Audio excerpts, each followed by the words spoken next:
You have felt it. Most men handle anger one of two ways.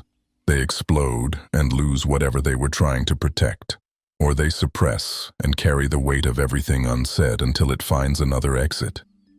The Stoics identified a third way. The Vikings lived it. Neither explosion nor suppression, but something rarer and more powerful than both. Composed anger, the fire that does not consume the man who carries it. Marcus Aurelius wrote, "How much more grievous are the consequences of anger than the causes of it." He did not write this as a philosophical abstraction. He wrote it as a man who had watched anger, his own and others, destroy the things it was meant to defend. In Norse culture, anger was not feared or suppressed. The Berserker, the warrior who fought in blind rage, was respected for his ferocity and feared for his unreliability. The Norse understood something most modern men have forgotten. An angry man is a predictable man, and a predictable man can be manipulated. If someone can make you angry, they have found the lever that moves you, and a man with a lever can be moved in any direction. Seneca wrote an entire treatise on anger, De Ira, not because anger is shameful, but because unmanaged anger is the single most reliably self-destructive force available to a man. It costs him his clarity, his relationships, his reputation, and his influence simultaneously in a single moment. There are 4 disciplines: ancient, Stoic, Norse. Each one builds on the last. Together they constitute something the Berserkers never had, and the great Stoic commanders never lacked. The 4th discipline is the one that separates a man who has learned composure from a man who has merely learned to hide his anger. Most men never reach it. Discipline 1. The pause. The space between provocation and response, where the man you are becoming lives. Seneca's first counsel on anger: delay. In the moment of provocation, buy yourself time by any means necessary. Leave the room, breathe, count. Say nothing until the first wave has passed. The Norse had a concept, drengskaper, the quality of a man worthy of respect.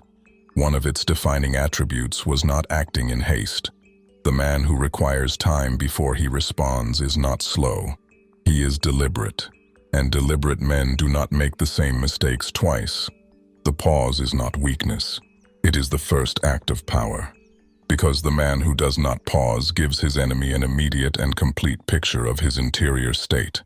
The man who pauses gives nothing away. He chooses what he reveals, and when.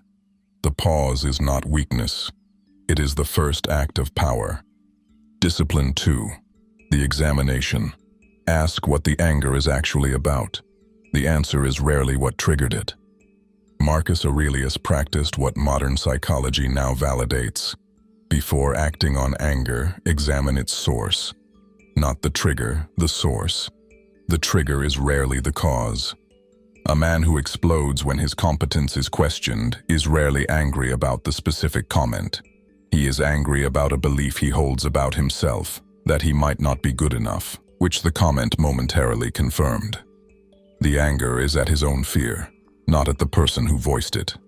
Ask, what does this anger tell me about what I believe? What value did I feel was being threatened? What am I actually protecting? This examination does not make the anger disappear. It makes it legible. And a legible emotion is one you can work with, rather than one that works on you. A legible emotion is one you can work with. An illegible one works on you. Discipline 3. The chosen response. Not suppression, not explosion. The deliberate selection of how you enter the situation. Epictetus, himself a man who had endured genuine injustice as a slave, wrote that we cannot always choose what happens to us, but we can always choose what we do next. This is the discipline that most men mistake for suppression. Suppression says, I will pretend I am not angry. The chosen response says, I am angry. I have examined why, and I am going to decide how this anger is expressed, in what form, at what volume, and to what end. Sometimes the chosen response is silence. Sometimes it is a single, clear, cold sentence.